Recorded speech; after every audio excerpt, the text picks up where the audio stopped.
ارشاد فرمایا یا ایھا الذین آمنوا لا ترفعوا اصواتکم فوق صوت النبی، اے ایمان والو میرے محبوب کی آواز سے اپنی آواز کو بلند نہ کرو، ولا تجهروا له بالقول كجهر بعضكم لبعض ان تحبط اعمالكم وانتم لا تشعرون، اگر تم اپنی آوازوں کو ان کی آواز سے اونچا کرو گے تو تمہارے کیے ہوئے عمل ضائع ہو جائیں گے اور تمہیں پتہ بھی نہیں چلے گا۔ یعنی یہ بے ادبی اتنا بڑا گناہ ہے کہ انسان کے کیے ہوئے عملوں کو اللہ ضائع فرما دیتے ہیں۔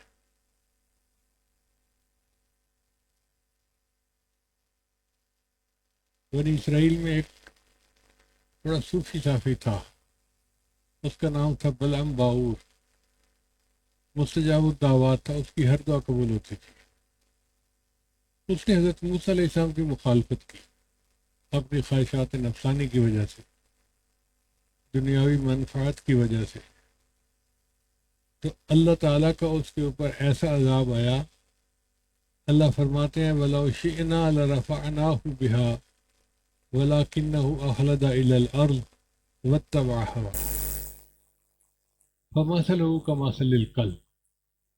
جب یہ آیت پڑھتے ہیں نا تو جسم کانپ جاتا ہے کہ یا اللہ، ایک مستجاب الدعوات بندہ ایک ایسے مقام پہ گر گیا کہ آپ اس کی مثال دیتے ہیں کتے کی مثال، وہ تو کتا تھا۔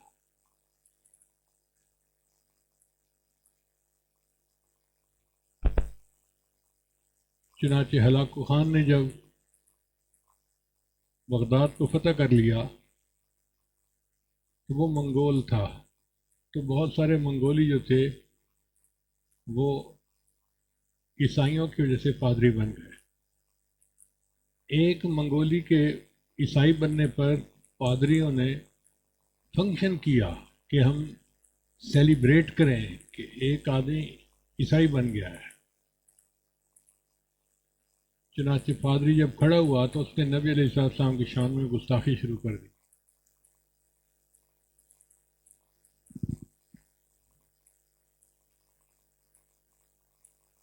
قریب ایک کتا بندھا ہوا تھا، تو جب اس نے نبی علیہ السلام کی شان میں گستاخی کی تو کتا جو تھا وہ اپنی رسی چھڑا کے شیر کی طرح لپکا اور اس پادری کو ہلاک کر دیا۔ یعنی نبی علیہ السلام کی بے ادبی انسان تو انسان، جانوروں کو بھی پسند نہیں ہے۔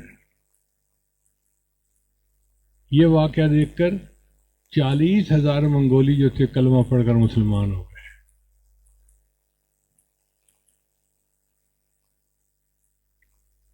حدیث قدسی ہے، نبی علیہ السلام نے ارشاد فرمایا کہ اللہ فرماتے ہیں من عاد لی ولیا فقد آذنتہ بالحرب، جو میرے ولی کے ساتھ دشمنی کرتا ہے اس کا میرے ساتھ اعلان جنگ ہے۔ اب بتائیے جب اللہ اعلان جنگ فرماتے ہیں تو وہ بندہ کیسے کامیاب ہو سکتا ہے؟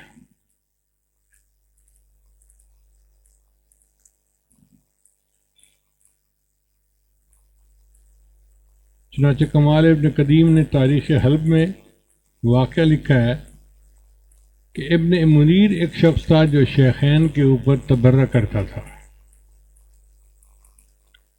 سب لوگ اسے منع کرتے تھے مگر وہ مانتا نہیں تھا۔ موت کے وقت اس کا چہرہ سور کی طرح بن گیا۔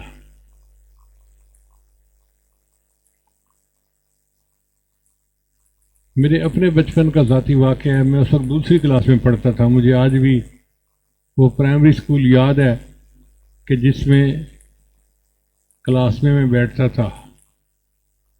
میرا ایک کلاس فیلو لڑکا تھا، محلے کا تھا، شیعہ گھرانے سے تعلق رکھتا تھا۔ اس زمانے میں ہمیں کوئی سمجھ نہیں تھی کہ یہ شیعہ سنی کا کیا فرق ہوتا ہے، بس ہم دوست تھے آپس میں کلاس فیلو۔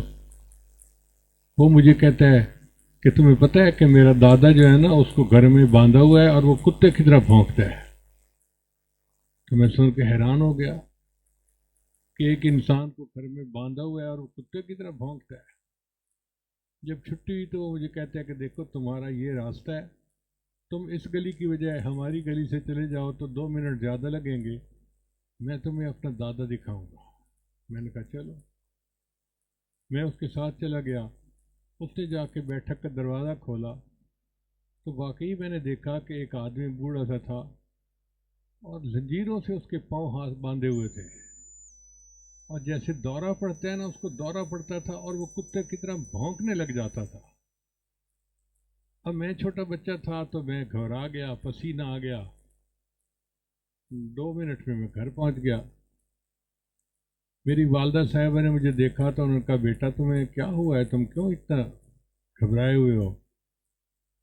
تو میں نے کہا امی اس طرح یہ واقعہ پیش آیا ہے اور میں تو اس بندے کو بھونکتا دیکھ کے پریشان ہو گیا ہوں۔ اب میں نے کہا بیٹا وہ ساری عمر بھونکتا رہا، اب اس کو بھونکتے بھونکتے ہی موت آئے گی۔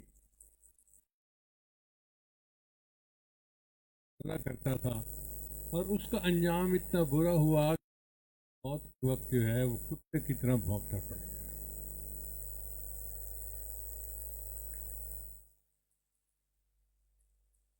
حدیث نبوی کی بے ادبی کرنے والے کی سزا۔ حافظ ابن حجر نے فتح الباری میں اور ملا علی قاری نے شرح مشکات میں لکھا ہے کہ دمشق کا دمشق کے لوگ ایک محدث کے پاس حدیث پڑھنے آتے تھے جس کا چہرہ گدھے جیسا بن گیا تھا۔ تو لوگوں نے اس سے پوچھا کہ آپ اتنے بڑے محدث ہیں مگر چہرہ آپ کا گدھے کی طرح کیا بنا؟ اس نے کہا مجھ سے بے ادبی ہوئی کہ نبی علیہ السلام نے منع کیا ہے کہ جو نمازی ہے وہ امام سے سبقت نہ کرے، یعنی امام سے پہلے رکوع سجود میں نہ جائے۔ تو میں نے ایک دفعہ چیک کرنے کی خاطر کہ کیا ہوتا ہے سبقت کر لی اور اس کے بعد میرا چہرہ گدھے کے جیسا بن گیا۔ اب بتائیے اتنا بڑا عالم بھی ہے مگر بے ادبی کی وجہ سے اس کا چہرہ گدھے کی طرح بن گیا۔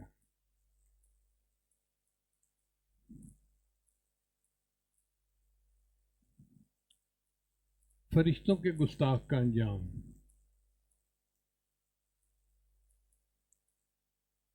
عبد الجبار غزنوی ایک بڑے اہل حدیث کے عالم گزرے ہیں، انہوں نے امرتسر میں مدرسہ بنایا، تو اس میں انہوں نے حدیث پڑھائی کہ جب طالب علم گھر سے نکلتا ہے مدرسے کے لیے تو فرشتے اس کے پاؤں کے نیچے پر بچھاتے ہیں۔ ایک معتزلی طالب علم تھا، اس نے مذاق اڑایا کہ یہ کیسی حدیث ہے، پھر چلتا ہوا کہنے لگا کہ یار آہستہ چلو کہیں ہمارے تیز چلنے سے فرشتوں کے پر نہ ٹوٹ جائیں۔ اس کی یہ بات اللہ کو اتنی ناپسند آئی کہ اس کے پاؤں سیاہ ہو گئے، سکڑ گئے اور اس کو موت آ گئی۔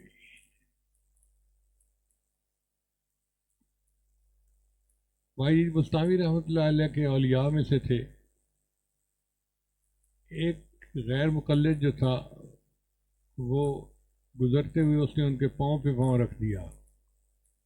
ان کے مرید نے کہا کہ یار دیکھو تم نے ایک اللہ والے کے پاؤں پہ پاؤں رکھا ہے تو یہ شرم نہیں آتی؟ اس نے کہا اس سے کیا فرق پڑتا ہے؟ اتنا کہنا تھا کہ وہیں اس کو پاؤں پہ فالج ہوا اور وہ زمین پہ بیٹھ گیا، پھر چل نہیں سکا، پھر اس کا پاؤں سیاہ ہو گیا۔ کہتے ہیں کہ پھر اس کی اولاد میں جس کسی کو موت آتی تھی، موت سے پہلے ایک پاؤں سیاہ ہوتا تھا اور وہ لوگ مر جاتے تھے، یعنی یہ عذاب آگے اس کی اولاد میں بھی اسی طرح چلا۔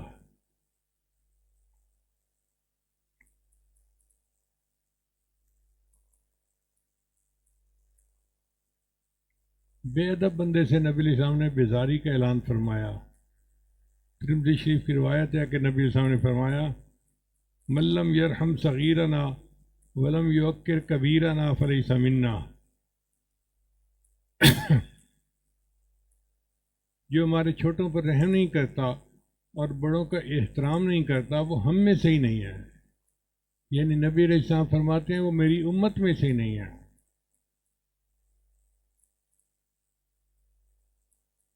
امام ابو حنیفہ رحمۃ اللہ علیہ کی بے ادبی کی وجہ سے ایک غیر مقلد طالب علم جو تھا وہ مرتد ہو گیا، کہنے لگا کہ ابو حنیفہ سے میں زیادہ بہتر ہوں۔ کیوں؟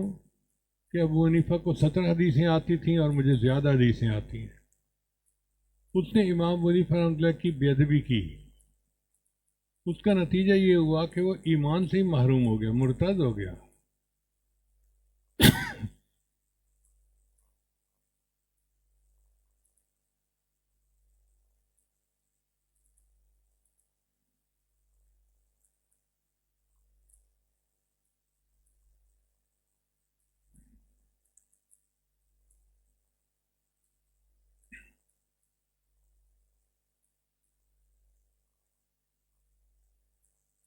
تو اس لیے ہمیں چاہیے کہ ہم اللہ تعالیٰ سے دعا مانگیں کہ یا اللہ ہمیں بے ادب بننے سے محفوظ فرمانا، ہماری دنیا بھی برباد ہو جائے گی اور آخرت بھی برباد ہو جائے گی، اور اللہ تعالیٰ ہمیں ادب والی زندگی گزارنے کی توفیق عطا فرمائے تاکہ ہم دنیا اور آخرت کی سعادت پا سکیں۔ وآخر دعوانا